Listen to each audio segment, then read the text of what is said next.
Kolak nasi 3 persegi atau sering disebut bampet merupakan makanan tradisional khas Aceh yang biasa disajikan pada bulan Ramadan, kenduri maugang, atau acara keagamaan seperti khanduri maulid dan khanduri blang, kenduri sawah.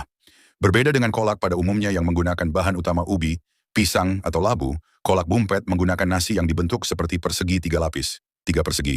Kombinasi rasa gurih, manis, dan aroma santan kental membuatnya menjadi sajian istimewa yang menggugah selera. Nama bumpet sendiri diyakini berasal dari kata bompet, bahasa Aceh lama, yang berarti makanan padat dan berlapis. Hidangan ini menggambarkan kesatuan dan lapisan kehidupan manusia, nasi atau dasar kehidupan, gula atau dasar kehidupan, dan santan atau kelembutan hati.